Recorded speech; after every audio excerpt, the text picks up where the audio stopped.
Queridos irmãos e irmãs, hoje a igreja celebra, como nós dizíamos no início desta Santa Missa, Santa Rosa de Lima, nascida Isabel Flores, mas recebeu este apelido porque era muito bonita, então ela recebeu o apelido de Rosa. Desde a sua infância, da sua adolescência, ela já ingressou na Ordem Terceira Dominicana e toda a sua vida ela foi muito devota da Virgem Santíssima.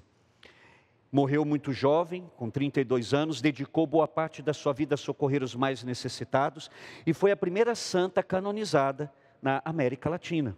Então, por isso também merece, sim, ser a padroeira de toda a América Latina. Exatamente os textos de hoje são voltados para esta entrega que ela fez de forma especial da sua vida. São Paulo nos lembra, na sua segunda carta aos Coríntios, que se é para que nós nos gloriemos no Senhor.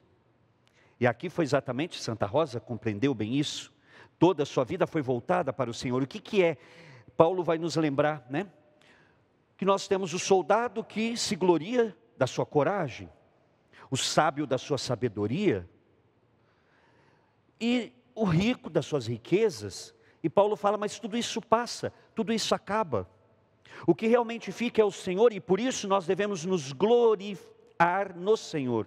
Ou seja, buscar a glória de Deus. A nossa vida deve ser voltada para glorificar o Senhor. Este é o sentido principal da nossa vida. Se nós compreendermos que toda a nossa vida está nas mãos do Senhor, nós vamos conseguir viver exatamente aquilo que Santa Rosa e aqui Paulo fala. Eu apresentei vocês a Cristo como uma virgem pura. Então, ou seja, Paulo está dizendo, nós nos esposamos com Cristo que é o esposo.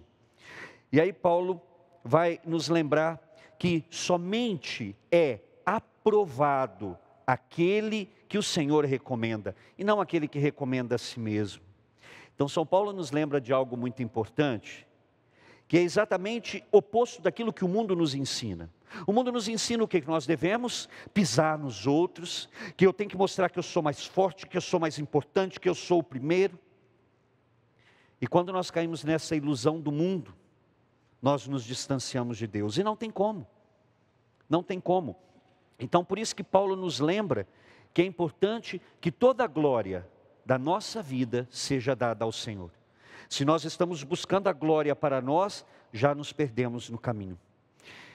E aí nós ouvimos este salmo que convoca os jovens, as moças, os rapazes a louvar o Senhor. E aqui eu gosto muito de lembrar, porque hoje é muito comum a gente dizer assim, a nossa juventude está perdida, a nossa juventude não tem mais jeito. Tem. Nós precisamos apresentar Deus para a nossa juventude, nós precisamos parar de ter medo de falar da nossa fé. Às vezes nós temos medo, recuamos. E é preciso que testemunhe. Esta jovem Rosa, ela foi canal de graça para a família que ela morava, se converteram também. Então é preciso que nós tenhamos isso muito claro, os nossos jovens são chamados a adorar o Senhor. E é belo a gente ver, esses dias atrás tivemos um grande encontro aqui no Brasil, cheio, quase 200 mil jovens. A igreja está viva sim, e é preciso que nós proclamemos isso, jovens, louvem ao Senhor, jovens, preguem o Evangelho, vivam o Evangelho, que eu como digo sempre, pregar o Evangelho não é difícil, o difícil é viver o Evangelho, e aí está o grande desafio para cada um de nós. Eu falo que pregar o Evangelho basta você ter uma boa oratória, mas você viver é o difícil. E aqui nós mais uma vez cito Santa Rosa, que viveu toda a sua vida voltada para o Senhor. Nós devemos aprender com ela. Hoje nós colocamos, Jesus nos ensinou algo muito importante. O Senhor disse, buscai primeiro o reino dos céus, o reino de Deus, e tudo mais vos será acrescentado. E hoje o que a gente faz? A gente busca o tudo mais e esperamos que o reino de Deus seja acrescentado. Nós colocamos às vezes Deus em segundo, terceiro, quarto, quinto plano na nossa vida. E aí tudo vai indo ladeira abaixo, como a gente costuma dizer. Então nós vemos aqui que Jesus no Evangelho nos fala algo muito importante. Ele conta duas pequenas parábolas, duas pequenas histórias. Primeiro, de um homem que encontra um tesouro escondido no campo. Este homem, ao encontrar esse tesouro, ele mantém em segredo, ele não fala para ninguém, mas diz que ele vai cheio de alegria, vende tudo o que tem, todos os seus bens, e adquire aquele terreno. Jesus não está aqui falando de simplesmente fazer compra. Às vezes talvez a gente ouve aqui esse texto, a gente pensa, ele não falou para ninguém, olha, tem que fazer as coisas em segredo. Não, o texto aqui nos fala de algo importante. Este homem, tudo o que ele tinha, todas as coisas, tudo aquilo que talvez aos olhos humanos fossem importante, esse tesouro é o reino de Deus, esse tesouro é a vida eterna.